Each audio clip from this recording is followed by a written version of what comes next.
Thanks everyone for joining our call today. As most of you likely know, today is the final webinar call in our COVID-19 series. So for the last time, I will remind you all to turn off your microphone and video and that this call is being recorded. I'm Colleen Bond, and before we get into today's final call, I don't have the time to provide the usual updates, so I do want to refer you to yesterday's bulletin and the follow-up email that will come later today. These will have the information on the programs and the resources that have been announced or released since the last call that we had. As well, BCEDA recognizes the impact that communities have faced with COVID-19 and what that means for recovery. So we're in the process right now of updating our existing and developing new training resources that will incorporate the information that will help you work towards your recovery and resiliency. We'll be providing you with some information on those resources very soon.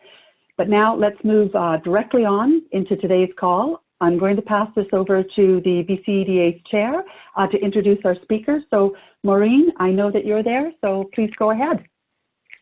Thanks, Colleen. I want to start off by thanking everyone for joining us on the call today. And I'd like to give a shout out to everyone that's worked very hard to adapt to all our changes and making everything safe for everyone to reopen. So thank you to everyone. Today we have a special guest. We have Minister Michelle Mungal. She was first woman elected as MLA for the Nelson Creston in 2009. She was re-elected again in 2013 and in 2017. In 2002, she was elected to the Nelson City City Council as the youngest person ever. On January 22nd, 2020, she was appointed to the Minister of Jobs, Economic Development and Competitiveness. Previous to that, she held the title of Minister of Energy, Mines and Petroleum Resources. Her university study and her career in community development has had her champion social justice and financial security. Prior to entering politics, she worked in a nonprofit sector to reduce poverty and support people in crisis. Internationally, she worked at the YMCA, helping to improve the lives of girls with HIV, AIDS, and helped volunteer as an election observer in 2 Ukraine elections. Michelle and her husband, Zach, welcomed their son, Xavier, on July 21st, 2018. He made his first appearance in the Parliament when he was just 3 months old. And he was the first baby permitted to sit in the front row after unanimous support from everyone to change the rules to have children on the floor while in care of a parent. So she's held many hats and she has a lot of experience to help us along the way, and we welcome her and look forward to hearing what she says. Thank you.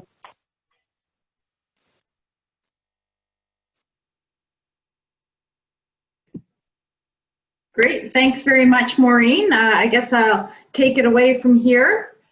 Thank you very much. I'm coming to all of you from the traditional territory of the Ktunaxa First Nation in my beautiful community of Nelson, British Columbia, and want to honor all the traditional territories that everybody else is joining us on from today. And Maureen, you started off with recognizing all the work that people have done to respond to COVID-19, so let me jump off right from there. And I want to also recognize and acknowledge everything that people have done as leaders in their communities, but also as individuals during this time. It's been very challenging. I want to recognize it's been scary, especially for a lot of people in the business community. And all of you as community leaders are working with people throughout your business communities.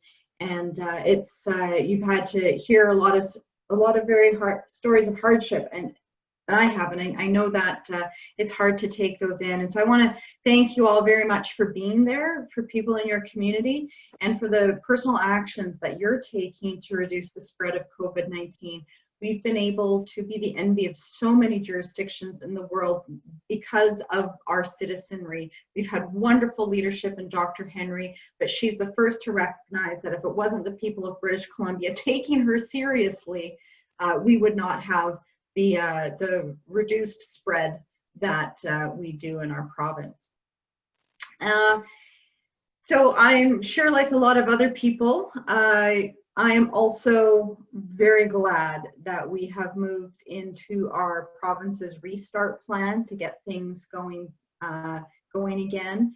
My haircut's pending. I don't know about anybody else's, but that was when I would talk to people, that was the #1 thing we were all waiting for, is to be able to deal with our shaggy doos that grew out over this period of self-isolation and shutting businesses down. And so I'm very, very glad to be in the restart phase and doing everything I can to support my community and the main streets in my community.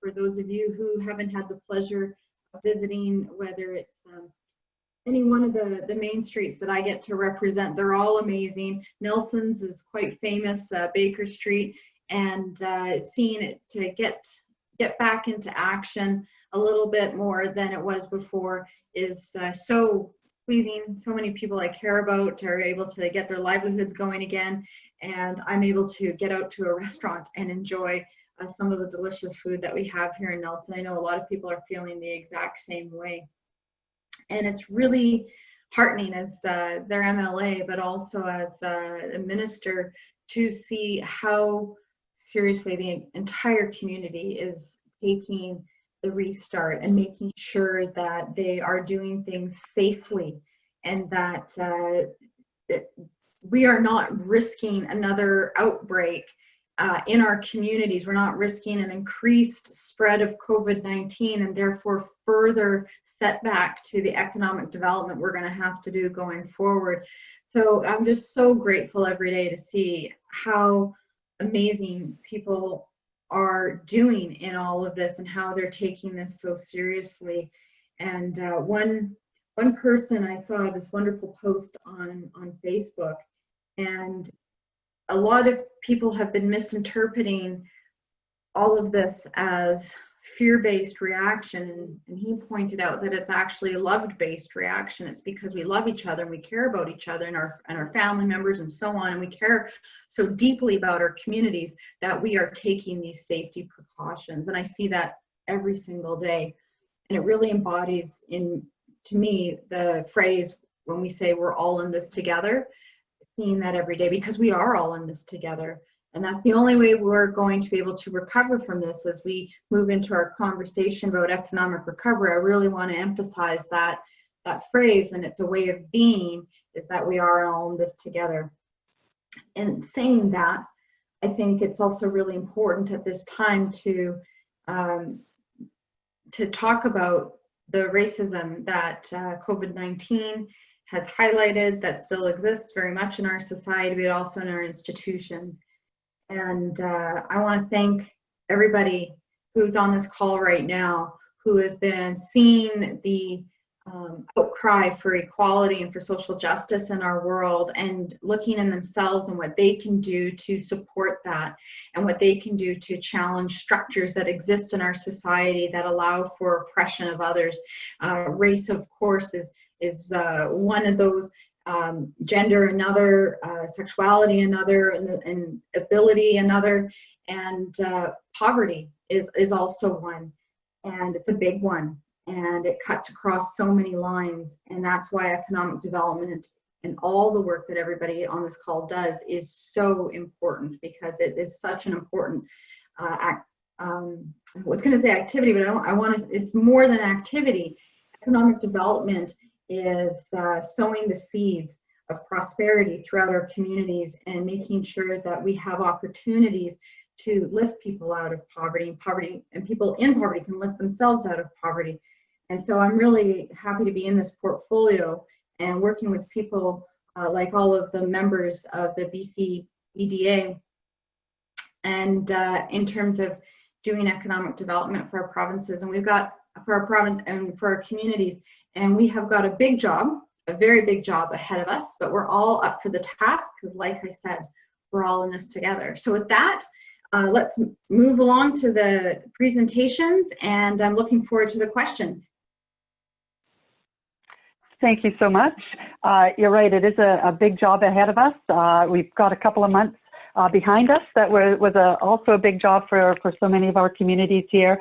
And definitely true. We are all in this together for sure. And the leadership that's been shown across our province has been fantastic.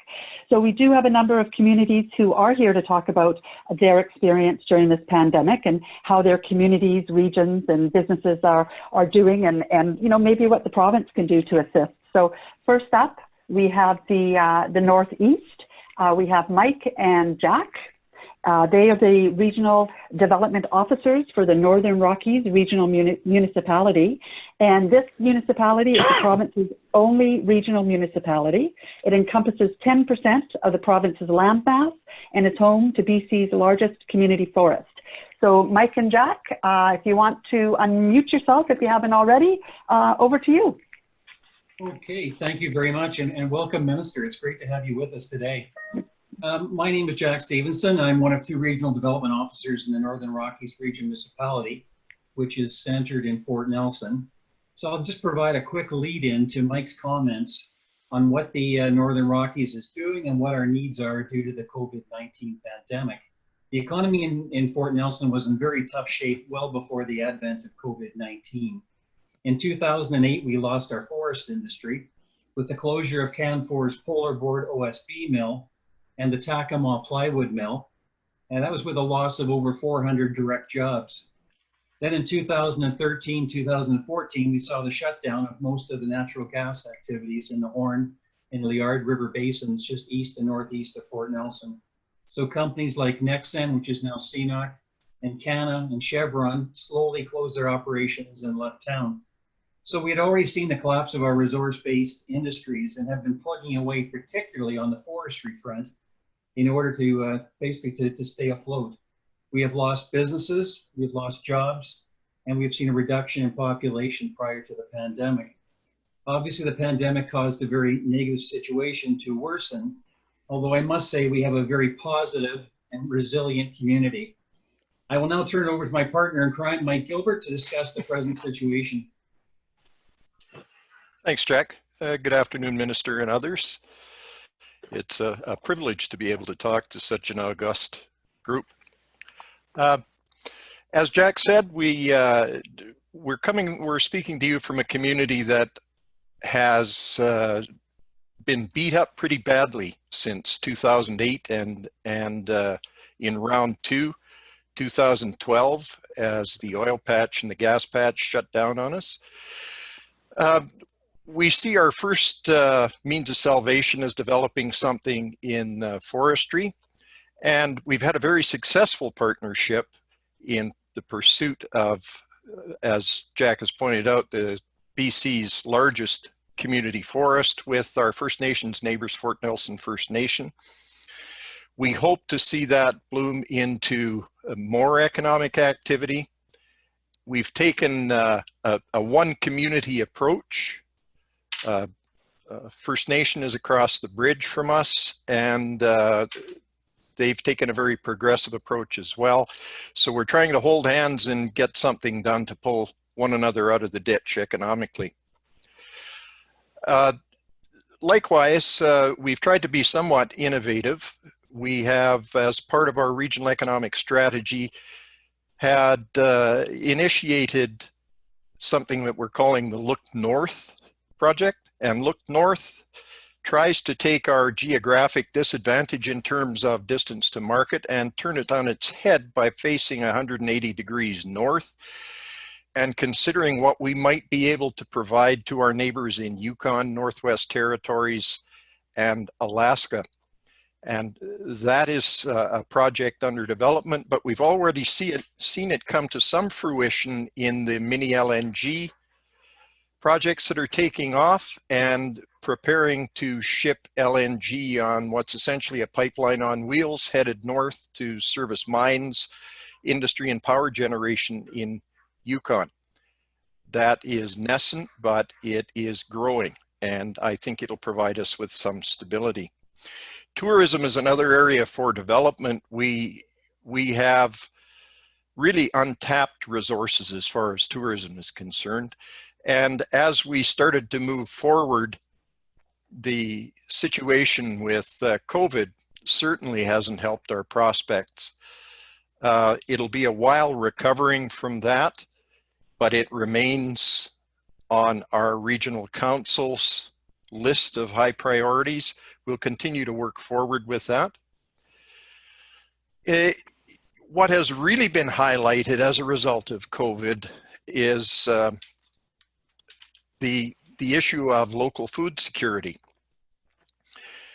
We've some interested proponents in developing agriculture locally. They have taken some steps. Again, part of their consideration is looking at the Yukon market, but part of it is necessarily, if we're going to grow, looking to the south. There are a number of issues facing that industry, particularly as it relates to livestock, and those deal with essentially what Minister is pieces of red tape that really mitigate against small and medium-sized operations being successful in areas that are distant from larger processing facilities. But we've seen with the issues to do with those centralized processing facilities, we've seen the importance of having a more distributed network of food production. We intend to pursue that. And finally, something that has come into absolutely sharp relief is an issue that we were in pursuit of before the pandemic hit us, but at the same time, it's really become crucial, and that's the issue of broadband. And very ironically, Jack and I both were in a mad scramble to connect to this conference call within minutes of its startup because of the situation with broadband. He momentarily lost his connection. I lost it and had to fight to get it back. That's something that we see the province and senior government being able to help us with significantly. So the things that we'd like to put in front of government for consideration are the development of policies that are flexible and provide input, opportunities for input from northern remote communities, reduction of red tape in general, so that the pace of movement can match our ability to address it as a smaller community. Opportunities for us in cooperation with First Nations to be given greater formal influence over the resources in our area with which we're familiar. And by so doing, we have the opportunity to assist government in being more successful as well. And finally, specific support for our pursuit of improved broadband, which I think from calls I've been on lately is an issue for many, many northern and rural communities. So thank you for your time, and we'd be happy to follow up with questions and further conversation. Thank you.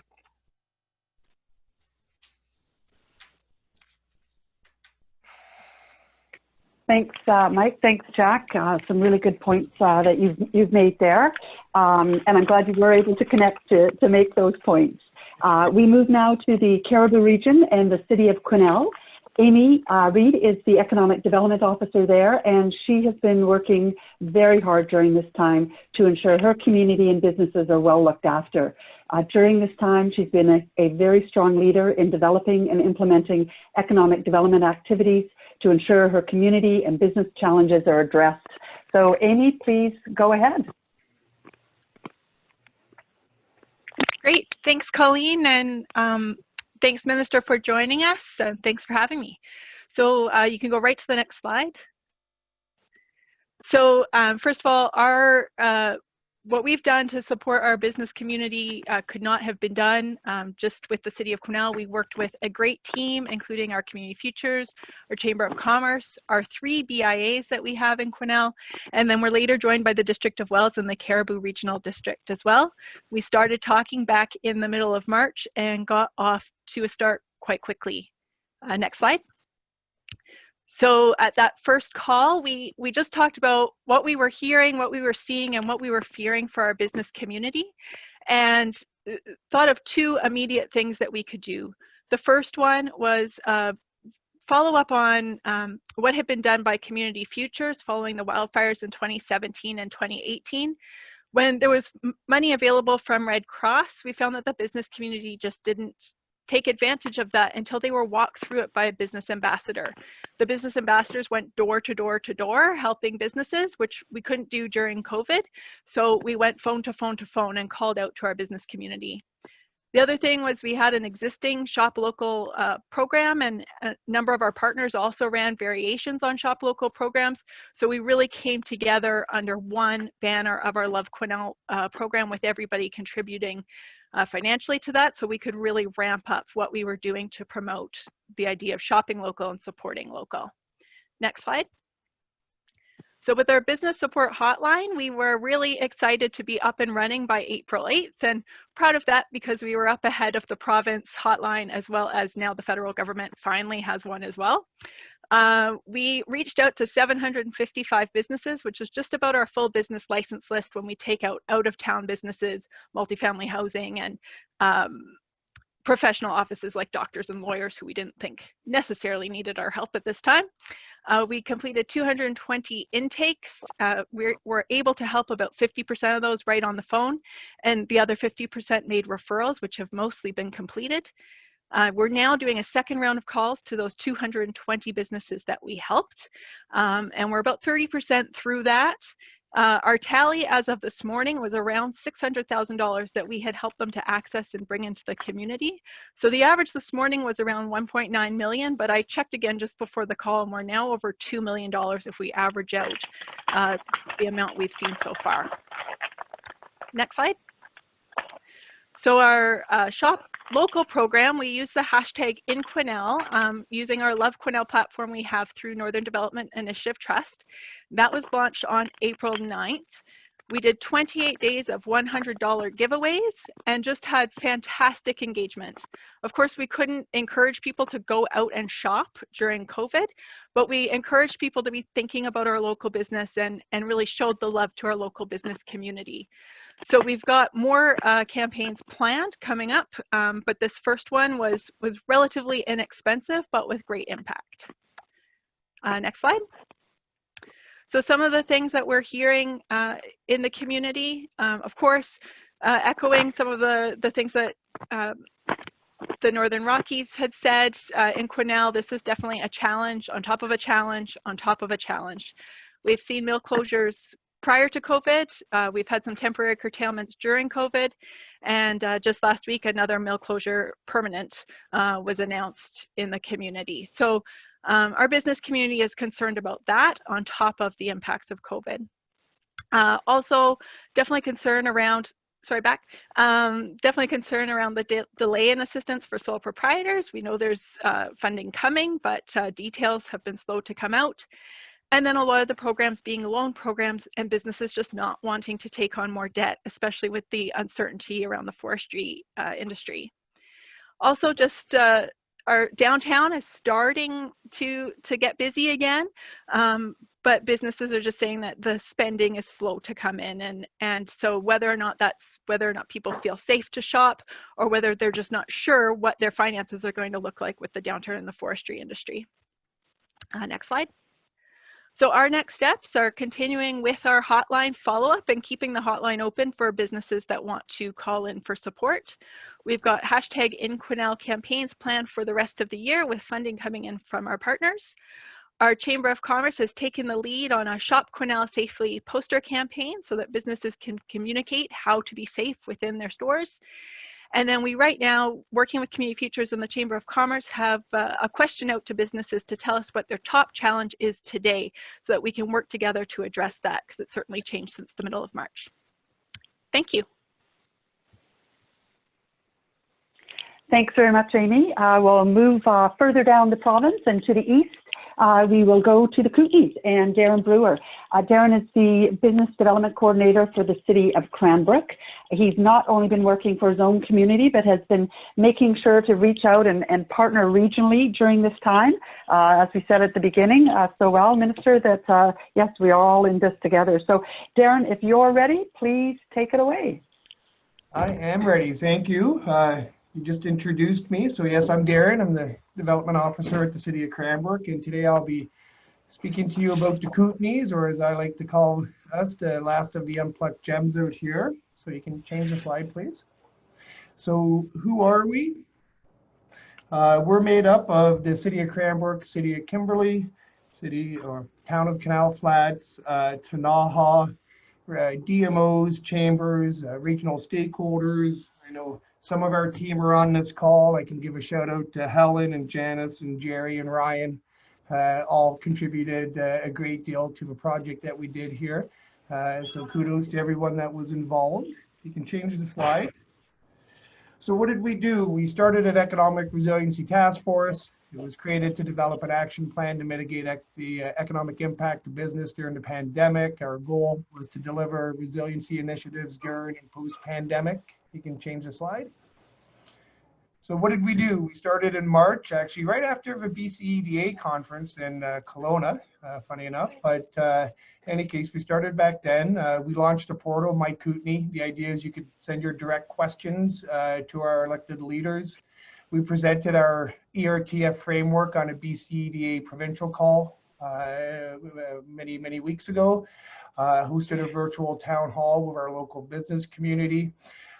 We provided guidance and shared our story with elected officials and municipal employees all across Canada. After that BCEDA call, I literally had about 10 phone calls in about a 10-day period. So thank you for that.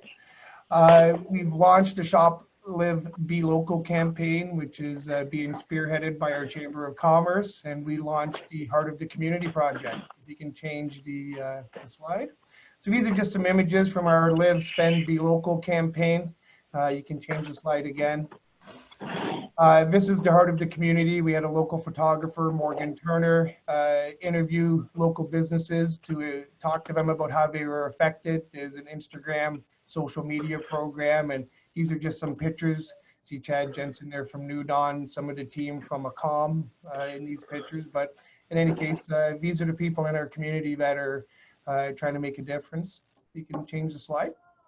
So, City of Cranbrook, how are things in our city? So our building permits, 210 million over the last 5 years. Last year in 2019, we did 46.8 million, which is our highest in a 10-year period. 2020, we're already over 50 million this year to date. So we're going to have beaten last year's record with this year, 2021. Who knows, right? This is, I guess, part of why we're here today. So what are we trying to do to combat this? We have a lot of active research projects we're working on at the city. Cranbrook Industrial Lands Value-Added Assessment. We're working with RDI Selkirk College on an employment land study. We've issued a city advanced aerospace artificial intelligence impact study, and there's a regional biomass availability report that was conducted by Flinro. So with all this information we're collecting, we have free, let's say, kind of chunks of land that we're looking to put these tenants into, if you will. So, and the whole idea is to get these parcels investment ready. So we have 100 or 99 acres and a lumber mill that's zoned heavy industrial. We have a landfill out on Highway 95A, which is 60 acres that we're taking from ALR to industrial. And then we have an international airport that has 40 acres beside it for aerospace type uses. So next slide, please. So how are we, I guess, for the next 6 months, what are we doing with different grants and funds to combat COVID? We've received 113,600 in additional funds to be spent this year. 80,000 of that came from Flinro. It was a derivative of the Rural Dividend Fund, but it was in response for COVID economic resiliency initiatives. We also received a district letter of support from Flinro for bioenergy projects. We've also received 33,600 from CanExport to create an FDI strategy and marketing. It's going to revolve around aerospace, autonomous vehicle development, artificial intelligence, and defense. I'd just like to stress here that for Minister Mungal and the folks at JEDC, there is an opportunity here for JEDC to support us and to work with us. Hopefully we can talk in the future about how we can work together on investment attraction and lead generation for some of these programs we're working on. you can change the slide. So what's going on in the Kootenays? Some regional highlights of, I guess, things I think you'd find important is we do have a great story to tell around technology clusters here. We have the team in Canal Flats, the CLTC Pod Tech Group, Data Mine and Data Center. Obviously, we have tech out in the Elk Valley, and they have autonomous heavy line trucks. They have a sun mine. They have the College of the Rockies does a lot of training and education for them. Also have a local company called Infinity Optics. It's Cranbrook based. It does advanced optics. We have Jamaica Space at the ground floor in Cranbrook that's going to be launching a 3D print space. Galloway Lumber out in Jaffrey, which will be rejigging a traditional lumber mill into a CLT advanced lumber mill. And then we got the team out at Paper Excellence in Skookumchuck, which is probably one of my favorite words to say. They're doing a biomass cogen project out in the valley there. So Colleen had mentioned that we've been working far and wide. So I've just also listed some of the other initiatives. We have the Kootenay Forest Collaborative, which I'll be talking a little bit about in the next slide. And we also work with the EPDN, and I know we have some of that team on the call. And that's pretty much all the economic developers from Savin Nelson area over to Sparwood and up to Golden. Sort of work together to try to combat these things. So next slide, please. So what's the Kootenay Collaborative? 2019, Premier Horgan sent a letter to the forestry CEOs inviting them to take part in an initiative to form timber supply area coalitions. The Kootenay Collaborative is a result of that. There was very strong interest expressed to participate in this initiative, and a kickoff meeting was held on November 26, 2019. We had over 45 people in attendance. Just anecdotally, we feel we have three of the best TSAs in the province and by extension globally. Got very high quality lumber here in the Kootenays. We also have a high energy potential stored in forest biomass, which is going to be of interest for us as we move forward. Next slide. So here's just a little map of where the Kootenay Collaborative is. You can see the three TSAs there. We're made up of Indigenous nations, local government, provincial government, or organized labor in the forestry industry. Next slide. Okay. So what are we doing? There's far more to it than what I've skinnied down here, but these are primarily the two goals that we're going to be working on. One is fiber value realization, and that's developing recommendations to increase the fiber supply and to recover greater value from the resource. The second is forest inventory, and that's to develop recommendations on the technology that should be used to collect data, the budget and the timeline to actually partake in this, and estimated benefits of updated forest inventory. And again, Minister Mungal and your team, I'd just like to make the point that this would be an opportunity perhaps for us to work together, support. There is quite a large LiDAR project that is going to come out of this. And there's also a lot of momentum or focus put on biomass, bioenergy, and diversifying the revenue streams from the mills in the forestry industry locally. So having just blew through all of my 5-minute presentation, thank you very much for giving me the opportunity to present. And any comments or questions, please feel free to contact me. Thanks so much, Darren. It sounds like you've been busy. And lastly, we head over to Vancouver Island and Campbell River. So Rose has been with the City of Campbell River since 2016. And since her short time there, she's really made a big difference in that community. Rose is also very strong in developing regional collaboration and has put Campbell River on the map as a great place to live and to do business. Rose, if you're ready. Yeah, thank you very much. So thank you, Colleen, and thank you, Minister, for taking the time out of your busy schedule today to listen to us economic development professionals. We're working with our local business communities every day, and right now, of course, concentrating on efforts to help them navigate the impacts of COVID-19.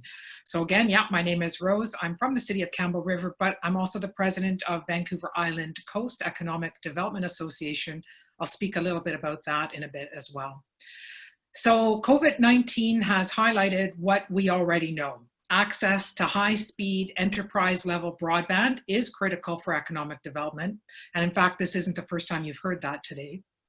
Very quickly, businesses realized that to survive the COVID-19 crisis, they would need to expand or even establish their e-commerce presence. And so here's a shout out to our Island Coast Economic Trust and Innovation Island for creating DER3, a digital economy rapid response recovery program, helping businesses with their online presence.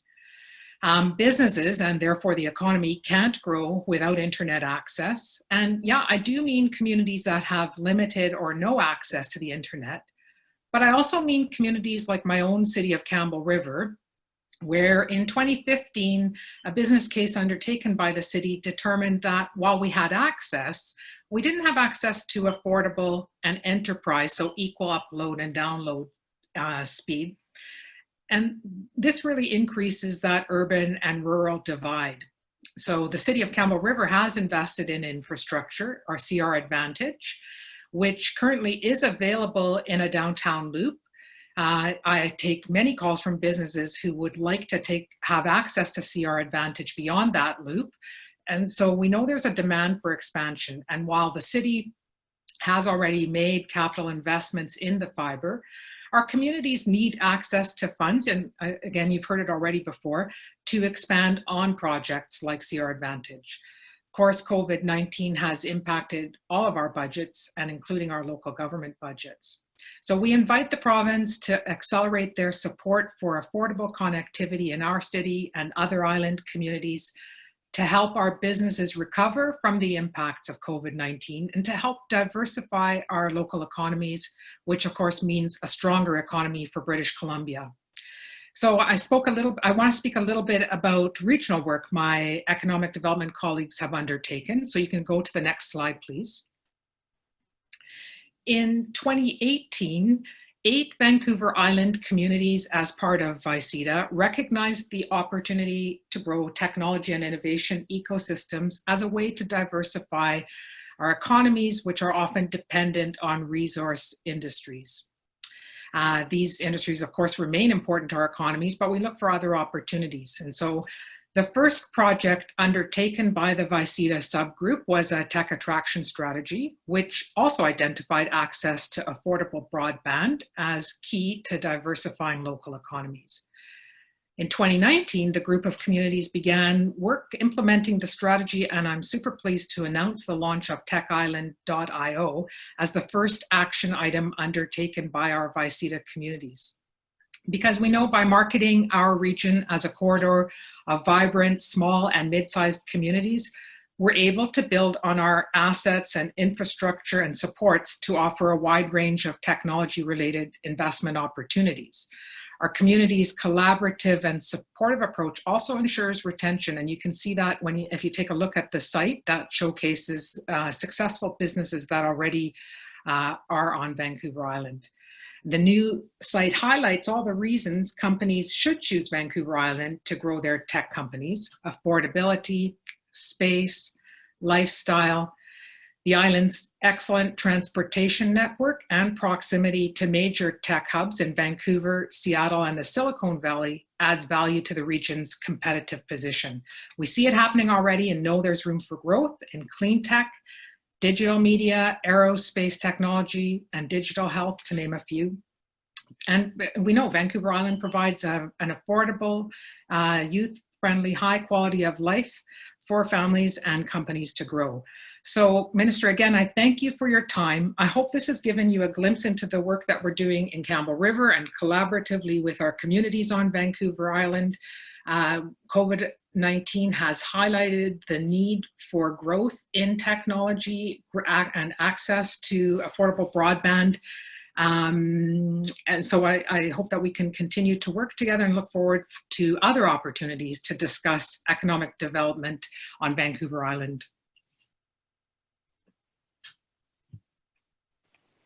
Thank you so much, Rose. Really appreciate all that information, and not only from you, but the other 3 communities as well. Minister McGall, would you like to have a chance to have a brief comment now, or would you like to just get into some of the questions that we have? Well, sure. I'll comment a little bit, just because it might answer some of the questions that people have coming up. So listening to all the presentations, taking down some notes, rather than basically the message I'd leave you all with is that I've been thinking along the exact same lines of some of the things that you're already working on. On broadband, let me just say this. I've been hearing the need for broadband since I was a city councilor in 2002, being from a rural community, and it is still very much needed. It's a very important piece of infrastructure, and COVID-19 has highlighted that exponentially so for us in rural British Columbia. And I don't know if everybody knows this, but only 38% of Indigenous communities are covered in rural communities in rural parts of British Columbia outside the Lower Mainland, and only 35% of non-Indigenous communities are covered with high-speed broadband internet. So we have a long ways to go in this province, and it's why we've already put $50 million aside for expanding broadband service out to rural and remote communities. But I want to say that what COVID-19 has shown us is how important it is to accelerate the expansion of broadband out into our rural parts of British Columbia.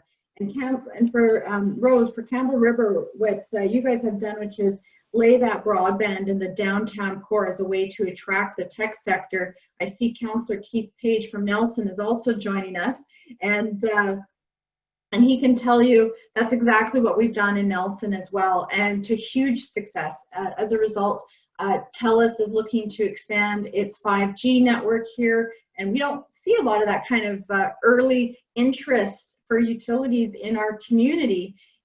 But we do now, because the fastest growing sector of our economy is the tech sector, and that's because we were able to put that high-speed broadband into the downtown core, and you've had the same experience, and I'd like to see that broadening out all across the province.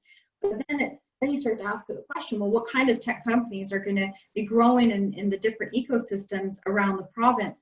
And that's why I want to bring it back to innovation in our natural resource sector. I think there's huge opportunity. Darren, you highlighted so many of it with what you're doing around thinking about bioenergy and biofuels, and having been the former energy minister, I've got a lot to say about that, but I want to leave it to questions because I could really go on. But I'm really glad to hear that what you're doing in the East Kootenay, and that my folks from the West Kootenay are partnering with you on that around the opportunities of biofuels and bioenergy, as well as looking at the tech sector and looking at those innovations that can take place. And for the Northern Rockies, doing that with LNG, same thing, looking at those innovations that can take place in our natural resource sector, I think is going to be critical to economic development coming out of COVID-19. And when we start to look at that recovery phase, we're being in the restart phase right now. Some of the other issues that came up were what I have kind of categorized into supply chain. So, well, especially around food security. And what COVID-19 has shown us is a great desire to diversify our global supply chain, but also for our local communities to localize that supply chain as well. So food security being top of mind for people no matter where they are in British Columbia. But I'd also say around energy, and Mike and Jackie really pointed that out with your Look North and the mini LNG projects, and being able to localize some of that energy supply with the mini LNG projects. So more things like that of that nature, especially in PPE. The private sector is really jumping on board around the diversification and localization of supply chain. Shop local. Those are wonderful campaigns anytime. I'm personally a big, huge fan and always love to participate, but they are needed more now than ever. And so we need to start thinking as a province how we can really support Buy BC programs and as well as shop local programs. We did some of that with our small business BC marketplace, which the province is funding an expansion of. I recommend all of you take a look at that. I went and did my due diligence as minister when we were looking at a funding expansion, took a look at it, ended up buying a beautiful lamp from a local artisan. So I highly recommend taking a look, but also how your local businesses can be a part of our small business BC marketplace, because it opens up an online marketplace to all over BC as well as locally. Thank you so much in the Caribou for getting started on the hotlines. That type of personal touch we've learned through Small Business BC is absolutely critical. And I know that the Chambers of Commerce and CFIB have also been doing that. So that's really great. And one thing I'm going to add, though, that hasn't been brought up in any of the presentations is the opportunities around cannabis. It's legal now, and it poses a real economic development opportunity, but we need to understand some of the regulations that may be posing barriers to that, and how do we create regulations that make sure our communities are safe, our children are safe, but also recognize the economic development potential in cannabis. And this is, I think, really critical for rural British Columbia. There's a lot of opportunities there.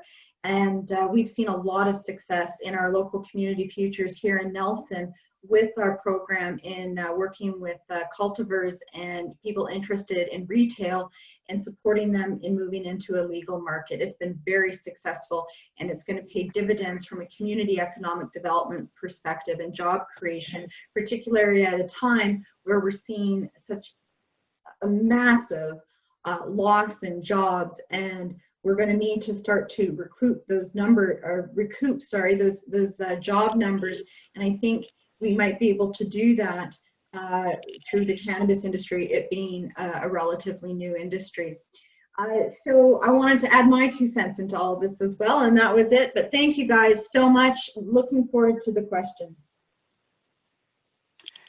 Thank you for those comments. That was very good, and it really just demonstrates the leadership that we have in so many of our communities, and how so many are taking their economic development activities further and really helping to get that recovery and resiliency into place, which is great to see. So one of the questions that we can talk about is, many of these communities, if not all, have been negatively impacted financially as a result of COVID-19. And they're going to be challenged to fund much needed economic development efforts. So whether that be to work towards new investment or working to retain their existing businesses, which is absolutely crucial, is the province establishing a program to replace the rural dividend or something else that will help support increased economic development capacity at that local level? So in terms of replacing the rural dividend, I have not heard a desire for that from any rural communities at all. That rural dividend has actually really been useful, and I've seen the benefits in the rural communities I represent, the rural communities I've been able to visit across the province. And so we definitely want to be able to retain that rural dividend. That's very important to us, those rural communities. And it's also very valuable in times of emergencies, as we saw with the unprecedented wildfires. And so we want to make sure that we retain that, and it's because it's useful anytime. It's very useful when we are in a crisis situation, which is COVID-19 has left us in. In terms of stimulus and economic recovery, we've already set aside $1.5 billion for economic stimulus and for economic recovery, but we're going to have to take a look at our upcoming budget. So we have our budget for 2020, 2021, that fiscal year that we are having to revise, but we need to revise it looking forward into the future, because COVID-19 and the impact it has had on our economy has been so huge, and it's going to be long lasting. It's not going to suddenly remedy in a few months. It's going to be long lasting. So that's the lens that we're going to have to look through to understand the type of economic activities we're going to need to support as a government. Great. And can you maybe address the BC Economic Recovery Task Force and provide a bit of an update on that for us? I know there was a report released a couple of weeks ago, but any update that you can provide? So the British Columbia Economic Recovery Task Force is a smaller group that the Premier brought together, and I sit on that along with Finance Minister Carol James, as well as representatives from around the province and labor, business, and First Nations, and creative industry, as well as social services.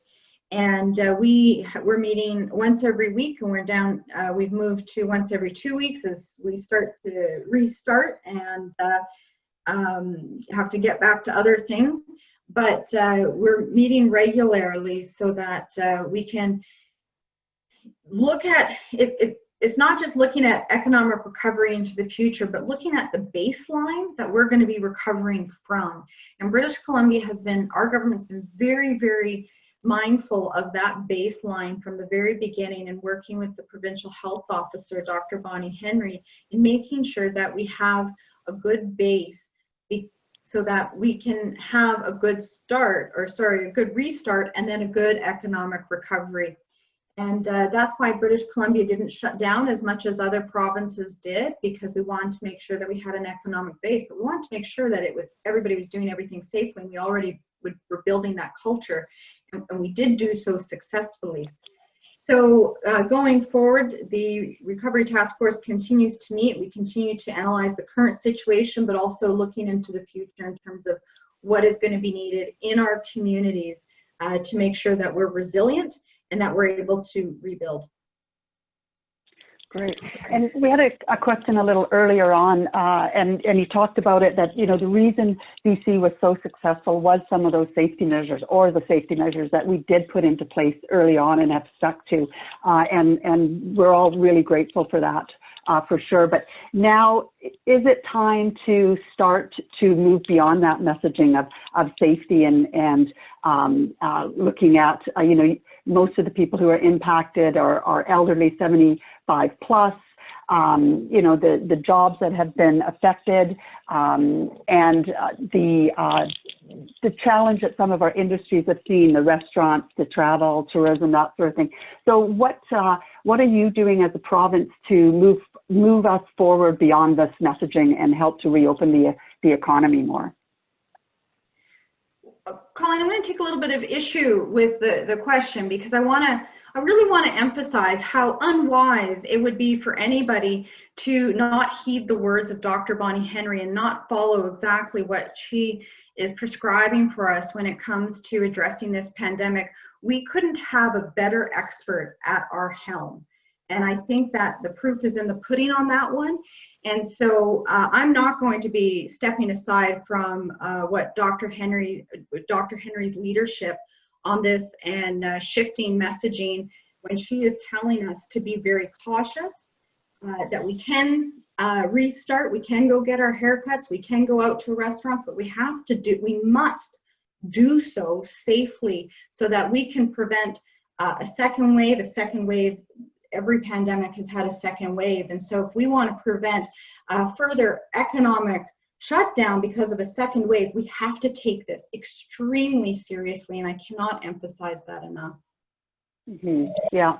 I'll pop in one question because I know we only have you till 4 o'clock. So this one is, what measures do you envision as being possible to include northern and rural communities at tables, providing advice and assisting in developing policy to ensure that their concerns and needs are not maybe overshadowed by those larger centers? So I should say that our Economic Recovery Task Force has rural representation, not just for myself, but there's others there as well. In terms of rural bodies, one of the bodies that I connect with regularly as a new minister has been the Northern Development Initiative Trust, the Southern Development Initiative Trust, and ICE-T as well, which represents rural areas on the Vancouver Island. And so these important bodies represent critical areas and been doing some really great economic development. I know that all of you know them, economic development work. There's also the Columbia Basin Trust. They've been doing great economic development work, and have been really good at identifying some of the opportunities, along with all of you, in economic development opportunities that exist for rural and northern communities. And I want to also acknowledge that I've been meeting with the BCAFN as well. Chief of the BCAFN, Terry Teegee, has a considerable amount of economic development experience, and so I've been contacting him one-on-one to get his advice as well on what we can be doing working with Indigenous communities as well. So I highlight those bodies, but I also want to recognize that my ministry has a good working relationship with the BCEDA as well. And we have a membership package. Many of our members are people who work within my ministry, but that good working relationship is really important, and it feeds into what we're doing as a government also. Yeah, we really appreciate the relationship that we have with the province, and your staff has been always excellent to us, and some of the projects that we've been able to work on together have really benefited definitely our communities and our members. So we really thank you for that. Now we do have to close now because I know we only have you till 4 o'clock. We do have a few more questions that have come in. Would we be able to forward those on to your office and perhaps have a response that way? You bet, Colleen. We got 5 minutes. I think we can smush one more question in. I'm good with that, if that's okay with you. Sure, absolutely. I just wanted to stick to your time, but yeah, if you'll give us another minute, that would be awesome. So one of the questions I'm looking at here is they're certainly thankful for you being here and providing your input and expertise. And knowing that the situation that we're in right now is unprecedented, and this pandemic has produced an economic crisis during an affordable housing crisis, with an opioid crisis, and of course climate crisis. So, you know, thinking positively and looking for opportunities in every situation, what do you think should be the order of our priorities after first washing our hands? Thank you for mentioning washing hands should always be #1 priority, absolutely. In terms of all of those different crises that we've been experiencing, I don't think you can say any one is above the other. They have to be viewed collectively.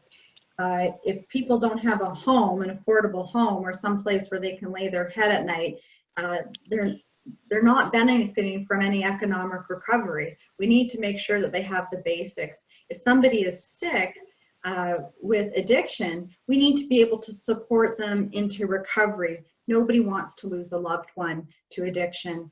And I know I've spoken to many families who have had that experience, and I don't wish that on anybody. So we have to address the opioid crisis. And Dr. Bonnie Henry will also acknowledge that as well. And if people tune in to her at 3 o'clock in the afternoon, she's been speaking about the other health crisis that we have, the other epidemic. And so all of these, we have to be viewed together. So therefore, what becomes the solution? Well, it so happens that in economic recovery from COVID-19, we need to look at some stimulus, economic stimulus activities in constructing housing. Affordable housing provides that opportunity. And we see that communities from BC Housing in their 10-year, $7 billion plan is being put in motion and rolled out. I know in Nelson, we just had another groundbreaking. And so this is really important to providing jobs in rural communities, is that BC Housing 10-year plan. And that is also addressing the affordable housing crisis. And we also have a minister responsible for mental health and addictions, and she has been developing an incredible response. Unfortunately, COVID has given us the biggest challenge to the opioid crisis. And so we have to adjust and increase our response and our support for families and our support for people who are living with addiction so that they can find recovery. And so she's working on those supports right now. And I believe she's made a recent announcement. You'll have to excuse me for not having that off the top of my head. I wasn't anticipating that question. But the point is that we can't isolate them away from each other. We have to view them as a whole, because that's how our communities experience them. Well, thank you so much. We will forward the other questions on to your office. I certainly appreciate the full hour that you were able to spend with us, and your comments and your answers were extremely valuable and very much appreciated from our side. So thank you again so much. I think we have an old familiar face that's popped up there, who also would probably like to pass on a thank you to you. Hello, Minister Mungall. Can you hear me okay? Yes. All right. Well, it's a it was really great to be able to be on the call today. I thank you so much. I remember the last time we talked, which was about a week before I had to leave, unfortunately, which was rather unexpected, and had hoped to work with you a little bit more. I know that you've been taking our interests at heart, and I know that you've seen some of our letters and correspondence. We look forward to working with you and responses to those, but working with you more in the future. I think you're today, obviously, you've shown your concern for for all of the communities in British Columbia, and your willingness to work with everyone. So thank you very much for taking the time to be part of the call. I'm working my way back to full time, standing behind the scenes and getting healthier every day. So I have to say that the hospitality of our healthcare system has been amazing. I was preferred not to use it, but I did. And it was, we have a lot of great people, a lot of great first responders, and please pass on my thanks to Dr. Henry and to the Premier for the work that's been going on in keeping British Columbians safe. I want to take a quick moment before we end this call to just pass on my huge thanks to Colleen for jumping in and managing these webinars since the very beginning. As you all know, those of you that know me, at least there's a huge passion for disaster recovery, economic recovery, restart, whatever you want to call it. We are extremely committed to every community, regardless of membership, regardless of status, regardless of anything, whether it's a regional community, an Indigenous community, a local government. We're extremely committed, and we really believe that together we can rebuild our economy. And so having these webinars and everything else continue, Colleen, I can't thank you enough. You've done incredible. Ashley, Woltz, I just about said Brewer, Ashley. Thank you so much, Ashley, for the incredible work that you've done, keeping those bulletins and the communities informed and running the rest of the association. Without all of you, it really made my life a lot easier, and my board of directors, everybody else. So thank you all so much. We will be in touch. BCEDA is not going anywhere. It's Colleen and Ashley are going to continue working despite the webinars. We're going to be, all of us will be in touch with you shortly, and releasing some great new programs and new ways to support British Columbia communities. So again, thank you. I wish you all the best, and please wash your hands. Well, thank you so much, Dale. You are more than welcome for everything that we've been able to cover off in just a tiny little way compared to what you would have done for sure. But as I did mention at the beginning of this call, this is the final call in this series. BCEDA will be bringing you other resources and training information in the future to help you address those ongoing needs and challenges. So thank you all for joining us each week. It's been a pleasure. Take some time to look after yourself and be safe and take care. Thanks so much.